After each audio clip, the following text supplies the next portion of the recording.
Dear colleagues, I will ask you to take your seats back. I think our Dutch colleagues have unusually given me a very easy task, the task of introducing someone who doesn't need to be introduced.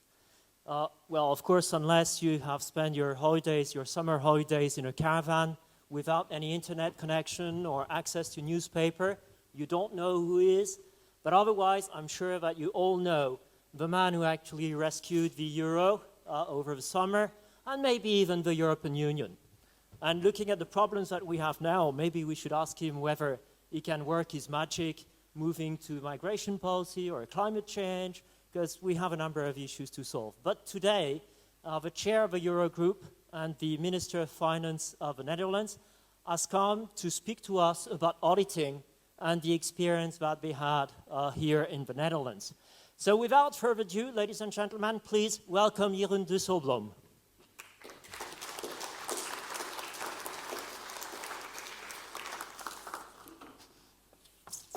Thank you very much. Please.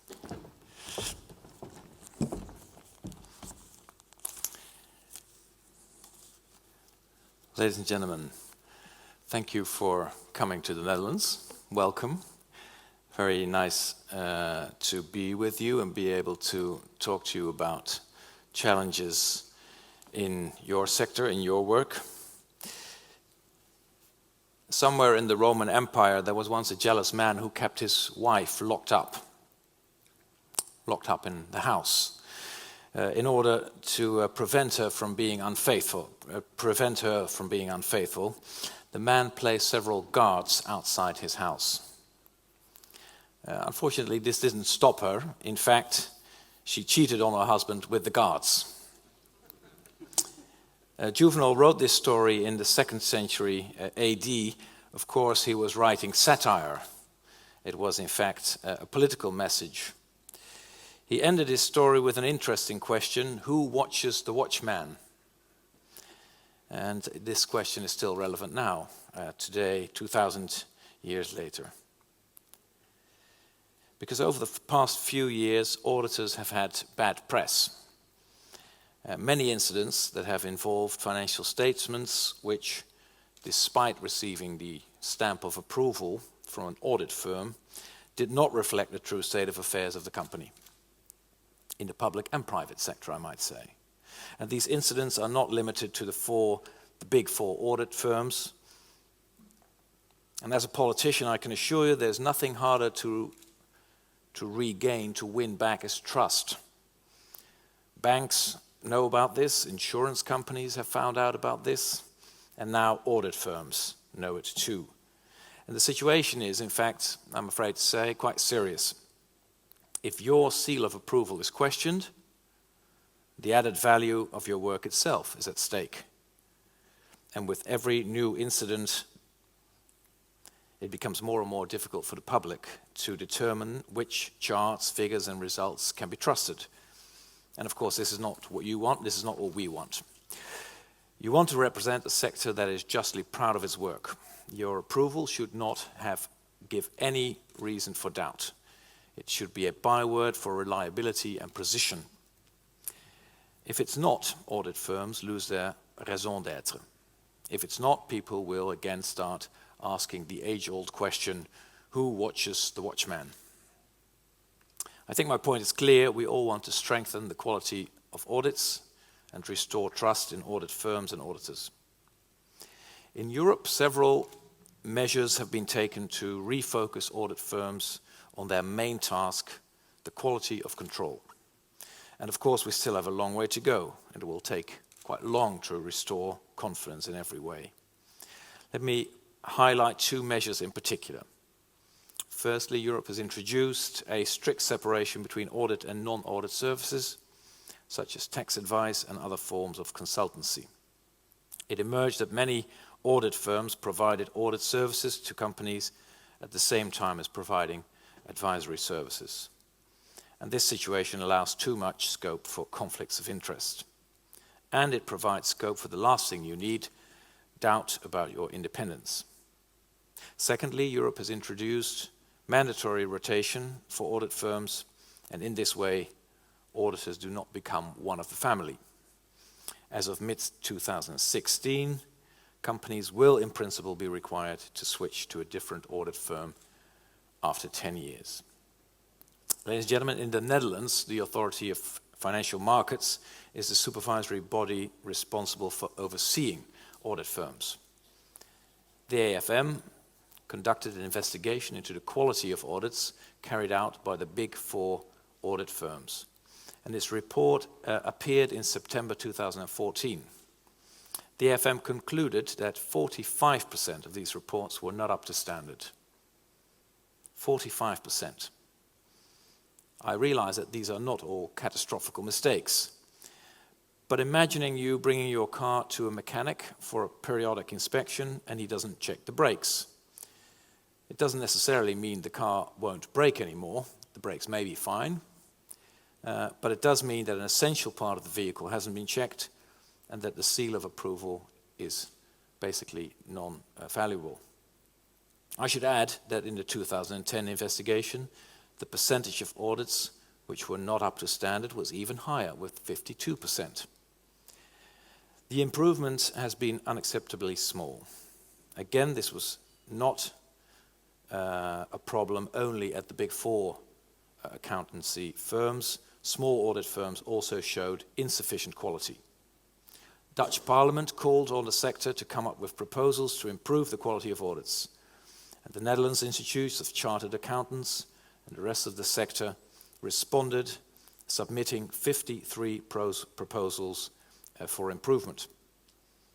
Examples of important elements of these proposals are a quality-based remuneration, clawback scheme for audit partners, a better leverage model, and a promotion policy which takes proven professional qualities as its starting point.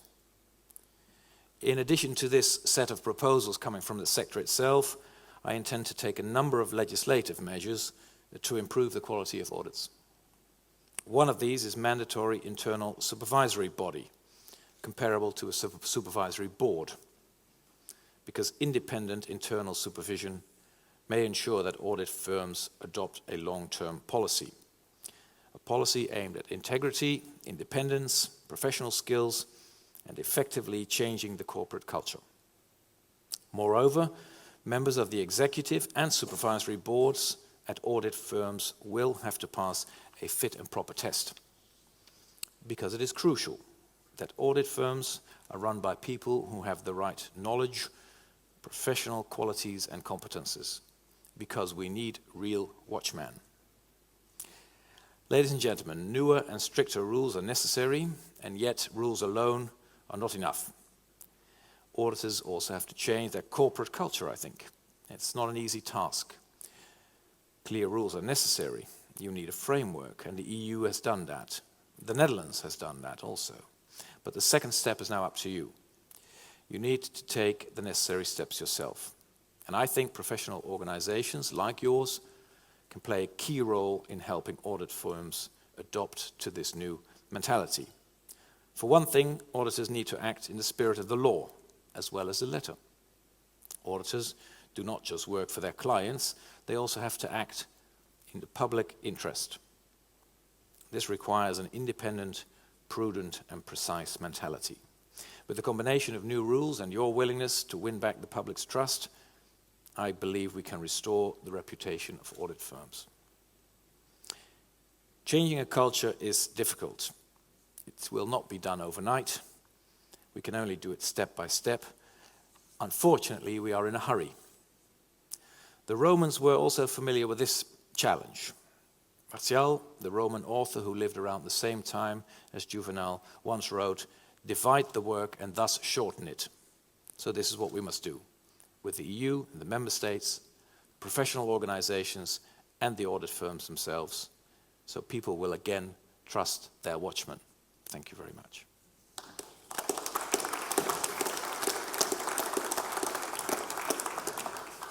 Well, thank you very much for sharing your vision of the experience here in the Netherlands, and also outlining the importance of the audit function in the public interest. I think these words have been well noted.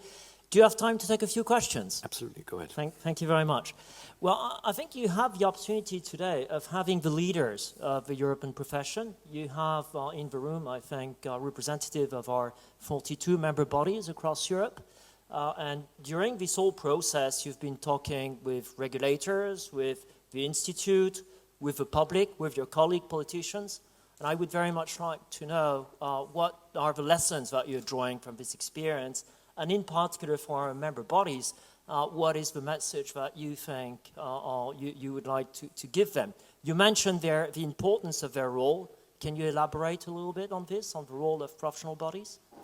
I think, it's a question of leading by example. If the key issue is trust, and in my mind it comes from the economic and the financial crisis that we had, and on top of that, very specific scandals in corporates and in the financial sector where accountancy firms were also involved, part of the scandal, so to speak. Mm-hmm. So trust and return of confidence is a key issue. And then leading by example is the key word. And you are the leaders of your sectors, you are the leaders in your country of the accountancy firms. It has to come from the top. Certainly when we talk about culture change, changing the rules is one thing. It's relatively easy. Compliance is, of course, the second thing, but the real issue is how can we lead by example? How can you, the leaders in your companies, make sure that all the people that work for you understand that integrity has to come first, that the confidence is the key asset of every accountancy firm, and that requires very high standards. So there's your challenge. I think it's a challenge we're definitely standing up to against, I think. And I think one of the things also I noted in your remarks is a sense that the perception and the expectations of the public have changed themselves. I think you have engaged a very interesting process in the Netherlands, engaging with the public. And what is your sense of how the public expectations have changed, and how do you see them evolving in the future? How do you think auditors should prepare for the future? I think you have to realize that this may be specific for the Netherlands, maybe not, you can tell me, but in the Netherlands certainly respect doesn't come automatically anymore. Politicians don't automatically get respect, they rather automatically get disrespect. They have to earn it. But very seriously, the same goes for every institution in our society. The police doesn't automatically get respect anymore in the streets. Judges don't automatically get respect when they give a verdict. The verdict will be challenged and criticized. And the same goes for all of these institutions in society. And this is a trend which also reaches accountancy. Mm-hmm. In the past, perhaps, if the accountants were to say these books are fine, then they were fine. But trust has been damaged. People have become more critical. The public at large has become much more critical. We have much more critical media. We have social media. Much more information is available to people. So maybe they don't even need accountants anymore. They will look at the books themselves. This is a change in perspective that we have to realize. So this automatic authority that you accountants had is gone. You have to work for it. It requires that you maintain and check your own quality all the time. And that's in my mind, that has changed. And it's a change that you have to deal with. But you're not, the only comfort I can give you, you're not the only one. Every institution in society now has to fight and earn for the respect that in the past maybe they were given automatically. It's actually very interesting, and I don't know whether you've been informed of the discussions that we had, but I think it fits very well in the discussion we had yesterday and today on the future of the profession. Now, as it so happens, I've been a judge myself in a previous life, and I fully agree with what you said. I mean, trust has gone, and the only means that I discovered at the time to regain this trust, the public trust, was to explain things, was to communicate. Transparency. And I think we're very good at doing what we do. We're very good at checking the quality and making sure that things are properly managed internally. But maybe there's a little bit of a communication gap. Mm-hmm. And what, as a politician, is the advice that you could give us on our communication? Well, I've also had to learn in my job communication. So I think in these times, in these modern times, the only way to communicate is directly with full transparency and openness. It is, I'm not saying that you would like to do that, but you can forget hiding anything nowadays. It has to do with media. If a camera is on you like this, people at home will see whether you're speaking the truth or whether you're nervous, whether you believe in your message. But also, you know, the availability of information is so much greater than it was 10 or 20 years ago. And it is going very, very rapidly. It'll be even more open. There will be even more transparency in 10 or 20 years. And the question is, can you be part of that development? I would say that accountancy firms, one of their key tasks is to validate information and to give transparency to the public, to investors, to governments, to say these are the right figures and we can vouch for them. So this is basically what the people nowadays are asking for. We want to know more. We want it to be transparent. We want to see the figures. This is your key job. So, I mean, it's also an opportunity for auditors to say, well, this is what we do. This is what we're good at.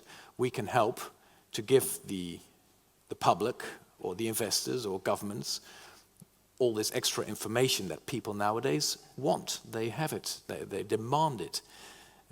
And I think, you know, go with the flow, say that's a good thing. The audience wants to be, the public wants to be better informed, better involved. Let's help them. And that's a great opportunity for accountancy. I agree, it is an opportunity, actually. In terms of opportunity, I think we have the opportunity here to have, you know, a very good panel of the diversity of Europe. Would you agree to pick up a few questions from the floor? Sure. Do we have any oh, I see a volunteer already in the back here. And, well, perhaps I will give a privilege to Peter, our president. Thank you. Peter. Okay. I would like to ask you, because we have currently a debate about the audit reform in 28 member states. Is there something specific in the Netherlands that you decided to go partly your own way compared basically what we see in most of the other states? And I would also like then a second question, whether you could tell us about the agenda of the Dutch presidency that will be for the first half of next year, and whether these specifics would somehow be reflected also, whether we should expect something to come. We're enlarging the scope of questions, so be prepared to have something on public sector accounting at some point. Let me think. The Dutch approach was very specific, even though there was already the debate in Brussels about accountancy standards, etc., was already going on. In Dutch Parliament, there was an initiative to have the rulation of offices. I'm trying to find the English words for this now. Rotation, that's the right word. Rotation of offices to be introduced more quick than possible European legislation. The same went for the division between advice and auditing. So in Dutch legislation, we were ahead of the European legislation. We've now straightened that out. So Europe said 10 years, we said 8, we also went to 10, etc. But there are still a number of initiatives, particularly from the sector itself in the Netherlands, which are not coming from Europe, but from the sector itself, like the examples I gave my speech on remuneration and clawback, etc., quality standards in staffing and remuneration. So there are quite a few examples, but they have very much come from the sector itself, and I think that's a very strong initiative. Since the financial sector crisis, we have had massive legislation in the Netherlands, but most of it came from Europe, on all the details of the financial sector. And the question has now arisen whether we've done too much in legislation without actually hitting the heart of the matter, the culture and the ownership in the financial sector itself. So let's try and do it different in the accountancy sector. Let's not put everything in legislation. Let's see whether the sector itself can become the owner of this process of regaining trust and developing high quality standards. it's a different approach. The financial sector we completely distrusted, so we've built massive legislation. Here perhaps we can find a balance between legislation and, let's say, private initiative from the sector itself. Your second part of your question, will in the Dutch presidency there be new initiatives? I don't expect so. I think we've just completed the European legislation. It will be implemented. And in the Netherlands, as I said, we have a number of sector initiatives. But I don't intend to take those national initiatives to the European agenda, at least not in the short term. Thank you very much. I think I have seen questions from Denmark, the United Kingdom, France, Cyprus, Romania. Where do you want to go? I'll leave it up to you. Okay. I don't want to discriminate. So. Martin, can I give you the floor first, maybe? Thank you, Minister. Thank you very much. Martin Manuzzi from the Institute of Chartered Accountants in England and Wales.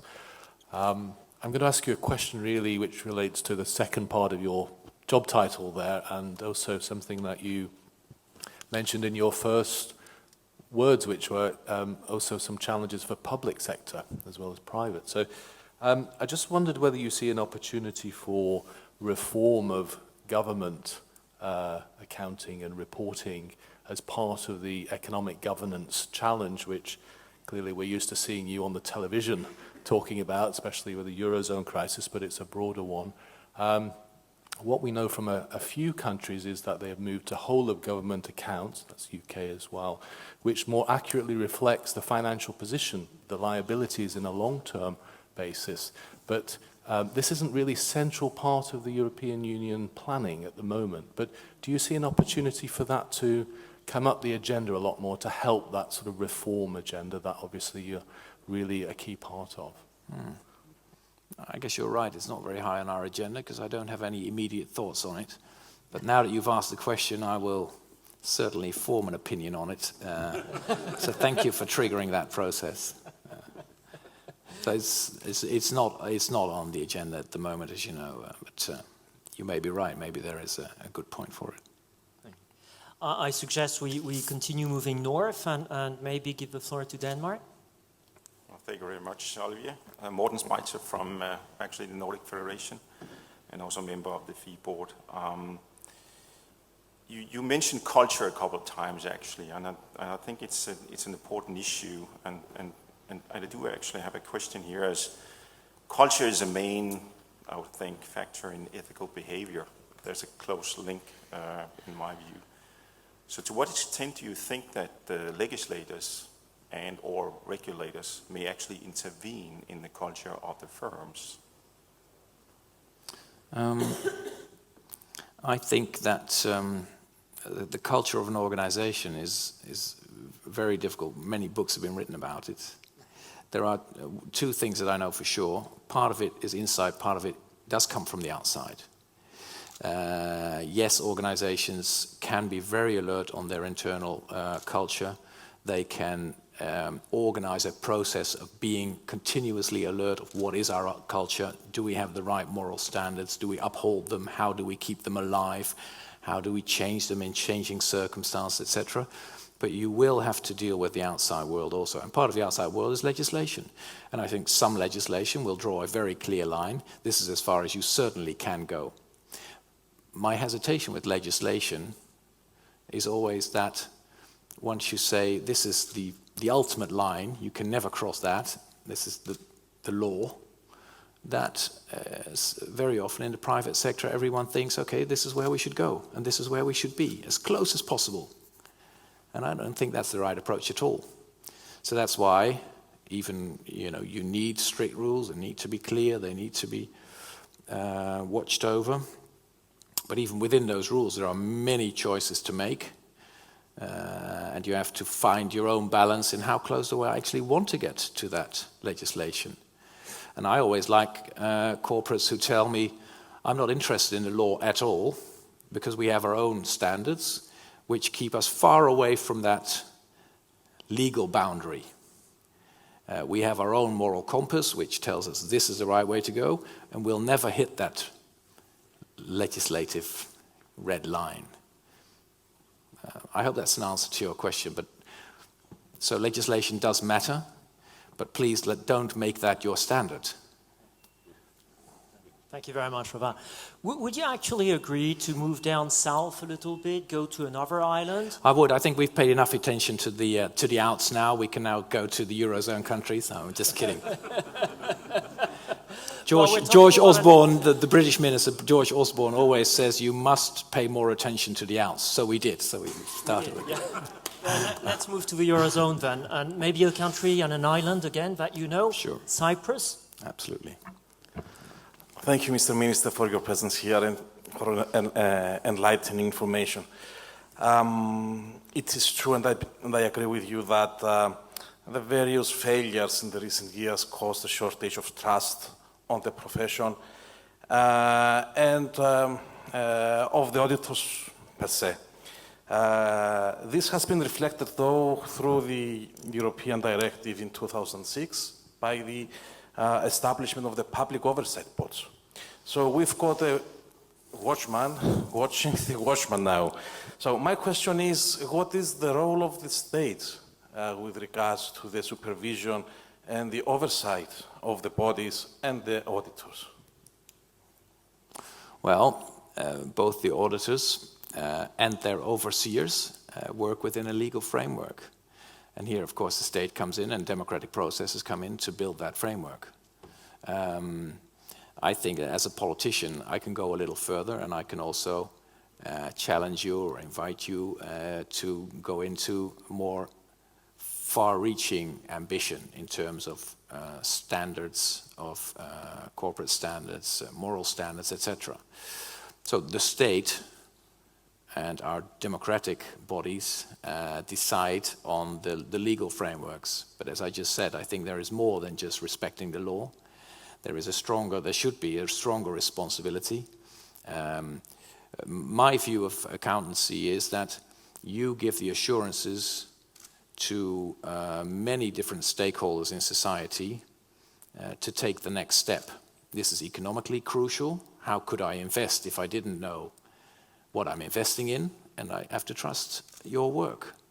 If I can't trust that, how is that going to reflect my investments?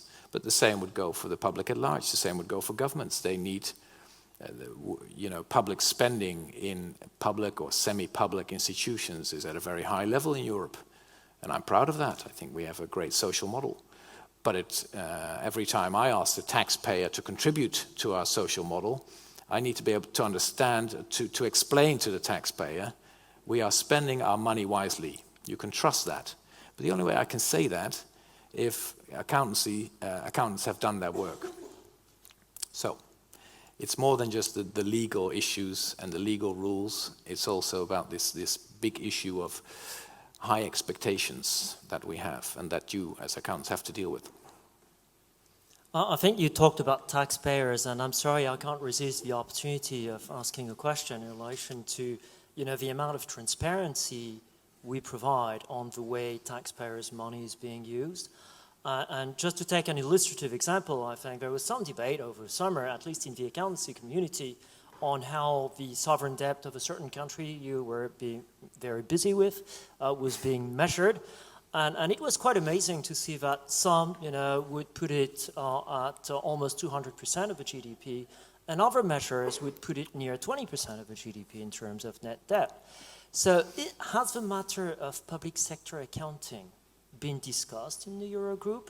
Do you think that this profession actually would have a role in better informing the decisions that you have to make in terms of sovereign debt management? Indeed, because I think that if debt was really only 20%, we would have completely different political debates.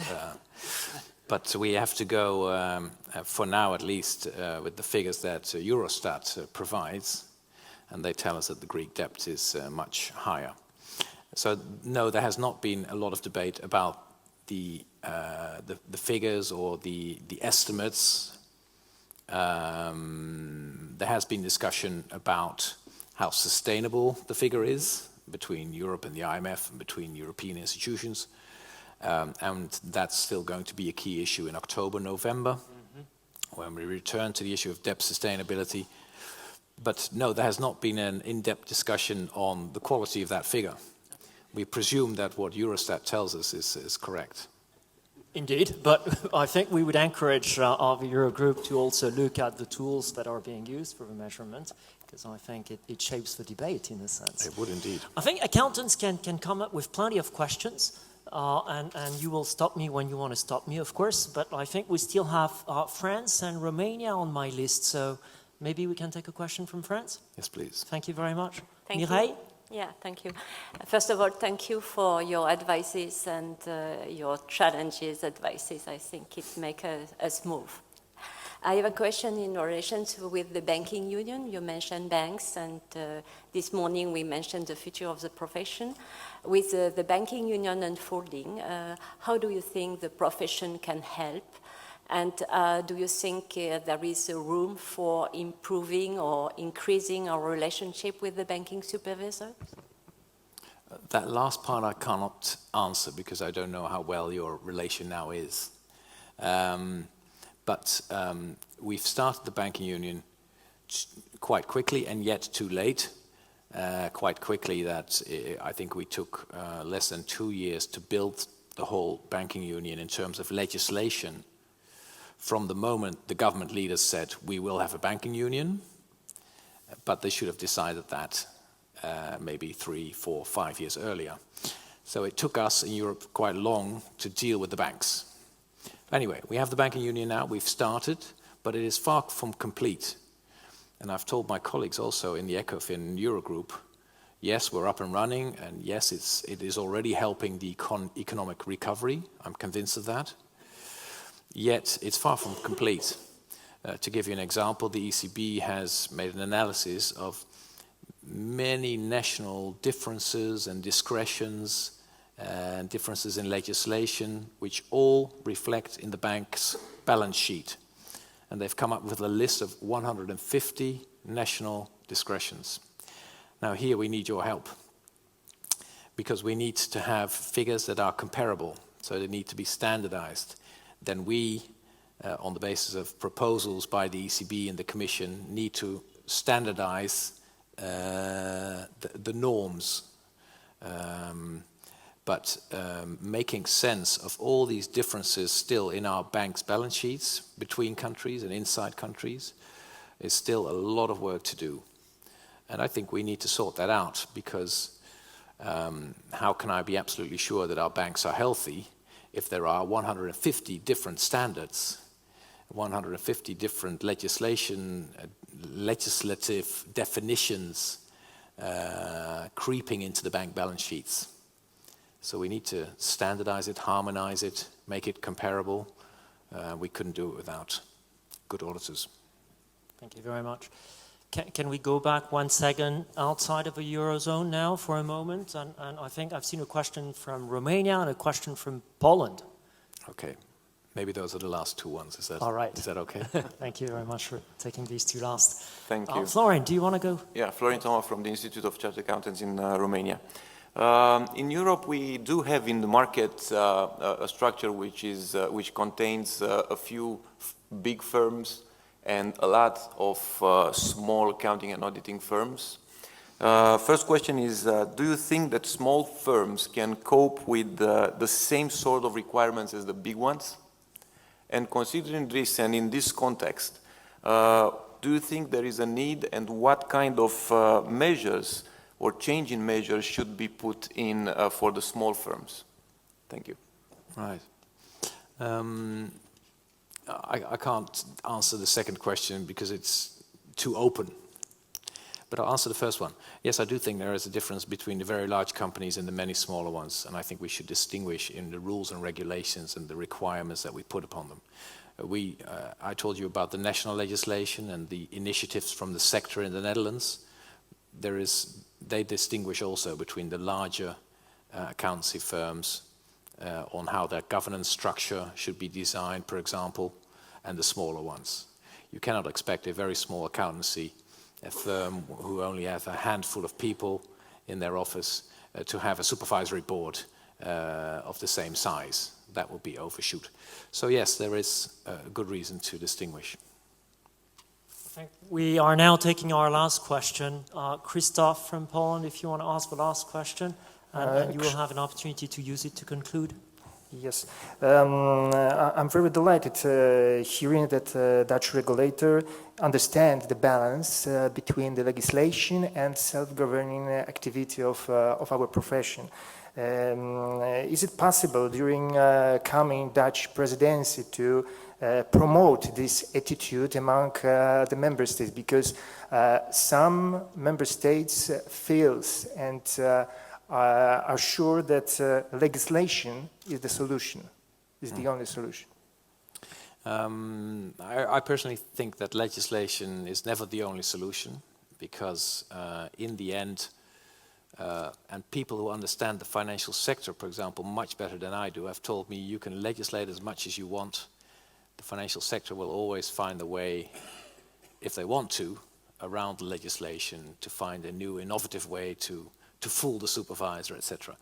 Now this may be true or may not be true, but it makes a point that if we cannot get the leaders in our companies, whether it's financial sector or the accountancy firms, to understand that they have to take on a new role, we will be fighting an uphill battle. Legislators will always be too late, always just missing the point, always being surpassed by new tricks and ways around it. So it has to be a joint effort. There has to be a dialogue between what the legislator does and the supervisor does on behalf of the legislator and what the sector can do itself. It needs to be a joint effort, and it needs to be... sometimes my English just runs short. It needs to fill in where the other one stops or where the gaps fall. On your question, will I address that? I'm not sure that I will have the opportunity in the agenda that I now see the next half year. But let me put the ball back in your side of the court.